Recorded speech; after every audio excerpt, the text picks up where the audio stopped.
سوال یہ کیا جاتا ہے کہ کچھ لوگ اذان کے اندر شہادتین کے کلمات کو 4 مرتبہ ادا کرتے ہیں اور کچھ لوگ 2 مرتبہ ادا کرتے ہیں، فرق کیا ہے؟ آپ حضرات خوب جانتے ہیں کہ حضور کے سفر کے حضر کے مؤذن حضرت بلال تھے۔ حضرت بلال نے شہادتین کے کلمات کو کبھی بھی 4 مرتبہ ادا نہیں کیا۔ اللہ کے رسول صلی اللہ علیہ وسلم نے بھی کبھی نہیں بتایا کہ آپ کم کہتے ہیں 4 مرتبہ کہہ دیا کرو، 2 مرتبہ کہتے ہیں 4 مرتبہ کہہ دیا کرو۔ اللہ کے رسول صلی اللہ علیہ وسلم نے بھی کبھی نہیں بتایا، اور آپ صلی اللہ علیہ وسلم کے ساتھ صحابہ بھی ہوتے تھے اور آپ کے جانے کے بعد بھی صحابہ تھے، کبھی کسی نے حکم نہیں فرمایا۔ حضرت بلال شہادتین کے کلمات کو 2 مرتبہ ادا کرتے تھے۔ اور اسی طریقے پر عبداللہ ابن زید نے جو خواب کے اندر اذان کی تلقین ہوئی دیکھا تھا خواب، تو اس کے اندر بھی شہادتین کے کلمات 4 مرتبہ نہیں تھے، اور اللہ کے رسول صلی اللہ علیہ وسلم کو وہ آ کر کے اذان سنائی تو اس کے اندر بھی شہادتین کے کلمات 4 مرتبہ نہیں تھے۔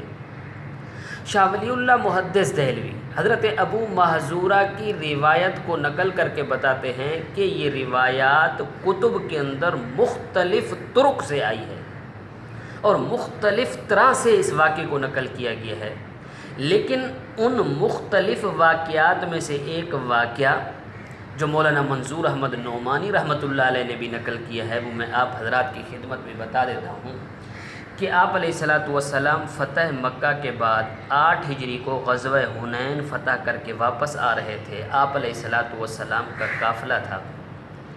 آپ علیہ الصلاۃ والسلام دوران سفر ایک مؤذن کو اذان کے لیے حکم فرمایا، تو مؤذن نے جب اذان دی تو کفار کے کچھ نوجوان جن میں ابو محذورہ بھی تھے، وہ سارے مل کر کے مؤذن کی اذان کی نقل اتارنا شروع کر دی۔ جب وہ مؤذن نے اذان مکمل کر دی تو اللہ کے رسول صلی اللہ علیہ وسلم نے فرمایا جو نقل اتار رہے تھے ذرا ان کو میرے پاس لے آئیں، تو ابو محذورہ بھی انہی جوانوں میں سے آپ علیہ الصلاۃ والسلام کی خدمت میں حاضر ہوئے۔ آپ علیہ الصلاۃ والسلام نے پوچھا کہ سب سے بڑی آواز کس کی تھی؟ تو سب نے مل کر کے بتایا کہ ابو محذورہ کی تھی۔ آپ علیہ الصلاۃ والسلام نے ابو محذورہ سے کہا کہ ذرا اب دینا شروع کر دو۔ ابو محذورہ جب شہادتین پر پہنچے تو آپ علیہ الصلاۃ والسلام نے پھر تلقین فرمائی کہ ذرا زور سے کہہ دے، تو ابو محذورہ نے وہی کلمات زور سے کہنا شروع کر دیے۔ حالانکہ خود ابو محذورہ فرماتے ہیں کہ کفر کی حالت میں میرے ذہن میں، میرے دل میں جو مبغوض کلمات تھے، متنفر کلمات تھے، نعوذ باللہ وہ اذان کے کلمات تھے، لیکن جب میں آ گیا، اب مجھے حکم ہو گیا تو مجھے کہنے تھے، لہذا میں نے کہہ دیے۔ تو اللہ کے رسول صلی اللہ علیہ وسلم نے میری پیشانی سے لے کر کے میرے سینے تک 3 مرتبہ ہاتھ گھمایا اور یہ دعا دی، بارک اللہ فیکا و بارک اللہ علیکا، اللہ آپ میں برکت دے دے اور آپ کے اوپر اللہ برکت کو نازل فرما دے۔ فرمایا اللہ کے رسول صلی اللہ علیہ وسلم نے 3 مرتبہ یہ ہاتھ گھمایا۔ جب تیسری مرتبہ گھمایا تو اسلام کی روشنائیاں میری دل میں ٹپکنے لگ گئی۔ فرمایا اسی وقت میں ایمان لے آیا۔ اور پھر آپ علیہ الصلاۃ والسلام سے میں نے کہا کہ اللہ کے رسول آپ مجھے حرم کے اندر مؤذن بنا دیں، مکہ کے اندر۔ تو آپ علیہ الصلاۃ والسلام نے ابو محذورہ کی اس بات کو قبول فرمایا، تو آپ علیہ الصلاۃ والسلام نے حرم کا اسے مؤذن بنا دیا۔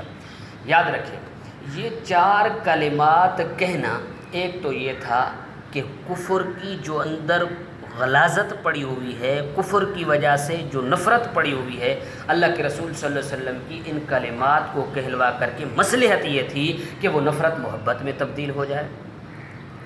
دوسری وجہ شاہ ولی اللہ نے لکھی ہے، اگر ایک عاشق انہی کلمات کو دہراتا ہے تو لہذا یہ منافی نہیں ہے، یہ منع نہیں ہے، آپ اس کو ناجائز نہیں قرار دے سکتے۔ یہ تو ایک عشق میں آ کر کے انہی کلمات کو دہرا رہا ہے جو اللہ کے رسول صلی اللہ علیہ وسلم کے سامنے دہرائے تھے۔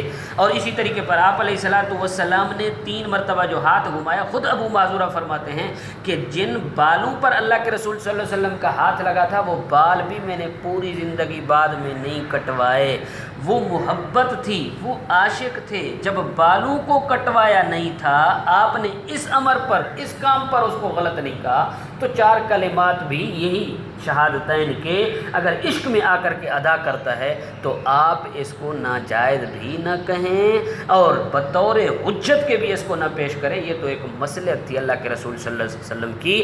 باقی سفر کے اور حضر کے جو آپ علیہ الصلاۃ والسلام کے مؤذن تھے وہ حضرت بلال ہی تھے، تو لہٰذا